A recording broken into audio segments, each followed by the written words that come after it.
Hey everyone, so this video is going to have no magic in it, but it's on a topic that I feel is really important to get out there. And it has to do with the experience that I went through when I had COVID and I ended up in a hospital.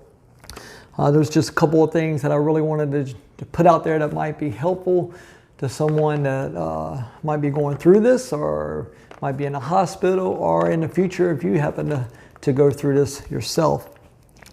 Two main things that I want to talk about is the importance of getting something early, and if you do wind up in a hospital, things to look out for while you're in the hospital that can cause you to get worse instead of better.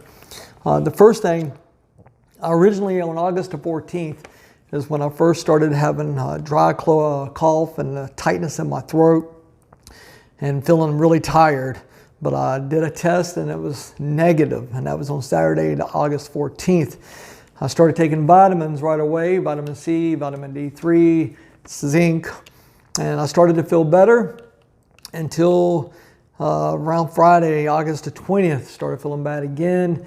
I tested again with the home kit. It showed up negative. By Saturday, I was doing really bad. Worst I had felt in a while, and was into bed most of the day.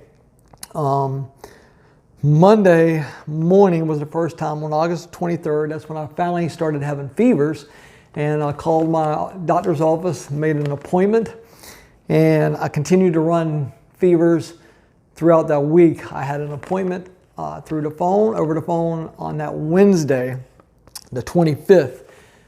My doctor on the phone, I was trying to get him to give me a Z-Pack and maybe some steroids just to help, because I knew that I was starting to feel bad. My doctor told me that I was healthy and that I would be fine. In a matter of a week or two, I should be good, and that I did not need anything. The very next morning, continued to run fevers, and that night, I started having this feeling where I had to go to the bathroom.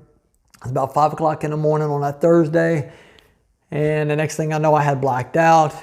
I woke up laying on the floor, not sure what happened, looked around, seen the carpet was turned upside down, and my back was hurting, and then that's when I realized that I must have blacked out.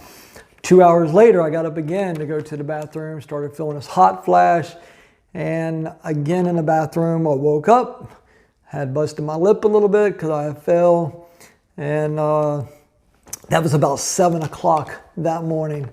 So on the 27th of August, I ended up using a Push Health online service, and I was able to get a Z-Pack ordered. I was able to get the steroids ordered and an inhaler ordered, which I shouldn't have had to go through that. But by the time I got that going, I just feel like it was really a little too late before I started getting different things inside me.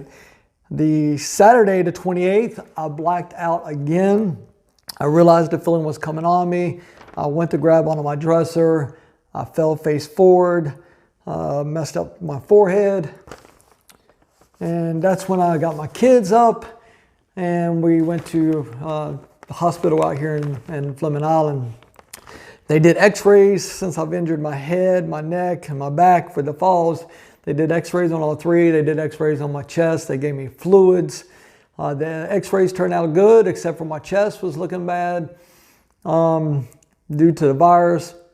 And once they gave me the fluids, they sent me on my way. So I continued to take my medicine, and I went to my sister's house to get help, because my energy and my ability to be able to do things on my own was declining. I continued to get worse, and by September the 1st, nothing was helping me. Everything was just going downhill, so I went to the library downtown, and I received the Regeneron treatments, the 4 shots, and that was on September the 1st.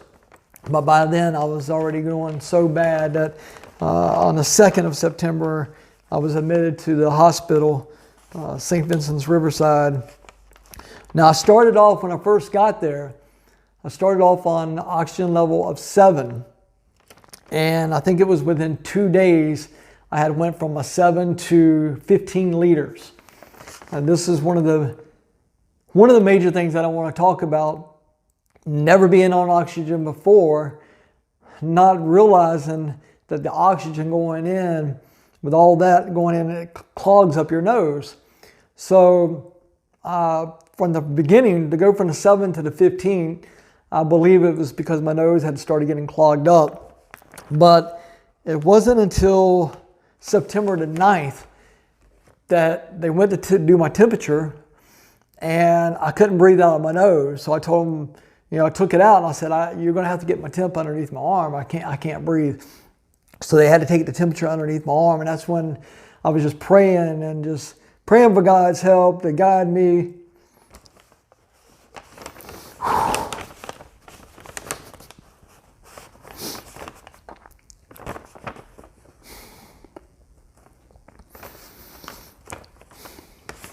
So that morning, before they even tried to do the temp, the nurse was listening to my lungs, and she couldn't hardly hear anything. And she said that I was going to end up in ICU if I didn't start taking deeper breaths. And she was just acting like it was my fault, that I needed to take deeper breaths. And I was doing all I could to breathe. And I'll put up a picture showing them the mask thing that the breathing machine that I had on my nose. So it was very difficult to sleep, to turn. And I was really scared to take that off. But after just praying and praying, and that day not being able to breathe when they did my temp, I knew something had to be done.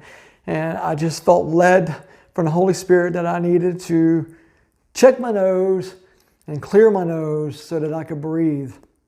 So as the nurse went out after taking my temp, I took the piece off my nose, I felt my nose, and both of my nostrils was just totally blocked. I don't even know how the piece was fitting in my nose. It was so blocked. So I told the nurse, and growing up I always had a lot of nosebleeds. And so I was kind of scared that messing with it, I might have a nosebleed. The medical staff really did not help me. They just said that, it could bleed. And of course it's going to be dry because of the oxygen. But yet all these days they've never given me anything to help my nose to stay moist. They never checked my nose. So when they left again, I had to take and get a straw. And I had to use a straw, get some water, and put water on my finger and slowly clear out both of my nostrils. It took me like 2 to 3 hours just clearing it out. And it was so clogged up, so hard. It was unbelievable the amount of stuff that come out of my nose. So hours later, one of the MAs walked into the room, and they seen that I didn't even have the oxygen on me. And they were like, "What are you doing? Why do you not have the oxygen on your nose?" And I said, "Well, look at my O2 stat. I don't even need it." And here I was struggling to keep my O2 stat up. And now I'm sitting there with no oxygen on, and my O2 stat was at 96. So once I did that and cleared my nose, it was all uphill from there. I mean, within 2 days later, I was being released from the hospital. I went from almost going to the ICU to going home. But during that time, if it was up to the staff, I was a fall risk because I had already fallen 3 times before at home. So they didn't want me out of the bed. They wanted me to stay in the bed. I couldn't turn on my side, so I was steady laying. The first probably 4 or 5 days, I just laying on my back, which doesn't help when you have pneumonia. It doesn't help your lungs. Laying in the bed, not moving, doesn't help your lungs. So if I would have listened to them, I probably would have just got worse. I made myself get up after, I think it was day 4. The next days, I stayed in a chair. I slept in a chair. I didn't even get back into bed. I would be in a chair to where I could at least just stand up and then sit back down. And even standing up, my O2 would drop. I couldn't stand very long. I couldn't really walk because my energy level was so bad. But I believe even just that helps, just to get up, to do your best to move. When they come in to walk with me, I would do my best to walk around the room. Even if I can only make a trip around the room and a trip back, that's what I would do to try to keep my activity, to keep moving, to keep fighting. So if you know somebody that's in a hospital, please make sure that they're staying moving, that they're not laying in the bed, because the staff is not going to make them get up. They're going to have to fight to get up on their own. And actually the staff, I had to verbally do a release, not holding them liable if I fall, since I was a fall risk, because I told them I wasn't going to continue to just stay in the bed. So I verbally told them, yes, I agree, they're not responsible, because I want to be able to get up. Also, make sure if they're using oxygen that they're checking their nose, or if that's you, that you're checking your nose, because after I did that, I mean, within a short amount of time, my nose would keep clogging up, and I realized it. But the first probably 6-7 days, I was so out of it, I couldn't feel anything. I wasn't really aware of what was going on. It took all I had just to be able to grab my urinal to feed myself. So I really didn't realize what was going on with my body. And of course, having COVID, there's no family members coming in to check on you, to be able to see you. So please, if you have somebody that's in a hospital, make sure they're checking their nose, or make sure it's cleared so that they can breathe, because that's definitely going to just put them in a worse state. And if you find yourself getting sick and you feel like you might be coming down with a virus, even though you're negative, my suggestion is to try to get as much help as you can early on, so that it doesn't get worse, so that you can catch it from the stop it from the very beginning. So that's pretty much it. I just mainly want to stress the importance of starting out early, making sure that you're checking your nose, and making sure that you're staying active and you're moving, even if it's just standing up. Do everything that you can to fight, and make sure that you're using whatever tools they give you. You know, they give you the tool to blow, to make sure that you're blowing the ball up, to make sure that you're helping your lungs to get stronger. You know, they tell you to do that at least 10 times an hour. I didn't do it 10 times an hour, but I definitely did it a lot throughout, and even when I got home. And then once I got home, it wasn't an easy road.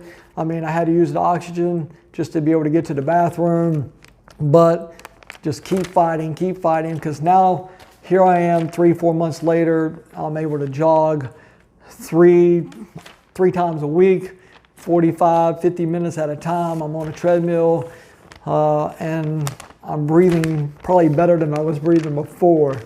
So again, thanks to God for seeing me through this and having a plan for me. But again, I just want to throw that out there to make sure that you're paying attention to these things. And if you know somebody that's in the hospital, that you reach out to them and make sure that they're checking, to make sure that their nose is cleared, make sure they're moving. And that's it for now.